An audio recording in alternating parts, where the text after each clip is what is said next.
બેસી અને નિરાતે આંખ બંધ કરી એનું ચિંતન કરવું.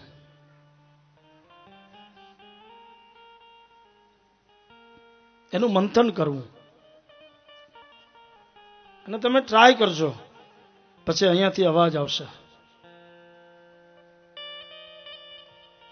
આપણા હૃદયમાં કનૈયો રમતો હોય એવો ભાસ થશે.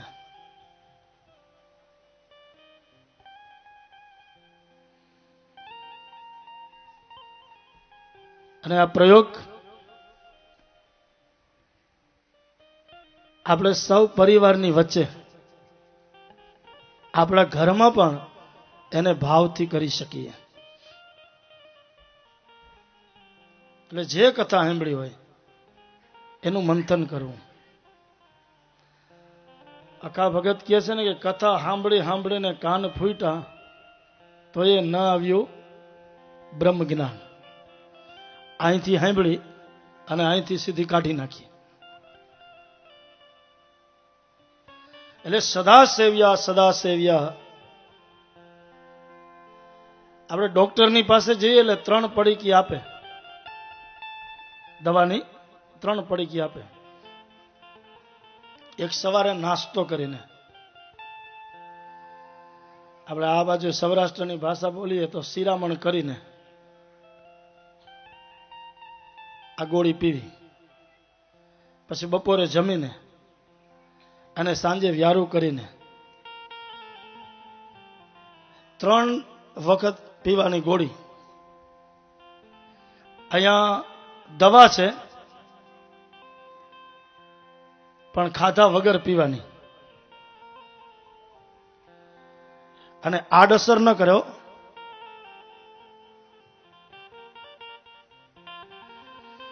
સવારે 9 થી 12 એક સમયની દવા થઈ. થોડીક પડીકી મોટી મોટી છે. બપોરે 3 થી 6 આ 2 ટાઈમની દવા ગોળી. હવે આપણો ડોક્ટર છે કનૈયો અને હું છું કમ્પાઉન્ડર. તમે જોજો ડોક્ટરની ભાષા કોણ સમજે? કાં તો કમ્પાઉન્ડર હોય ને કાં તો મેડિકલ વાળો. જે લખી આપે એમાં આપણે કઈ હુજ ન પડે. એ દવા ઈ જ કાઢીને આપે, કાં તો મેડિકલ વાળો ને કાં તો કમ્પાઉન્ડર. એ આપણો ડોક્ટર છે અને હું કમ્પાઉન્ડર છું. એ મને ઉપરથી કહે એટલી દવા એટલી ટીકડી આપવી. અમે પછી પડીકી બનાવી અને એક આપીએ. એમાં કોઈ દવા કડવી હોય અને કોઈ દવા મીઠી હોય.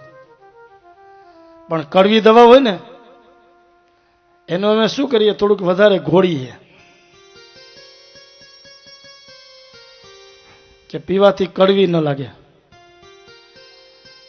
જેવી રીતના નાનું બાળક હોય ને માં એને દવા પાય, એ દવા હોય કડવી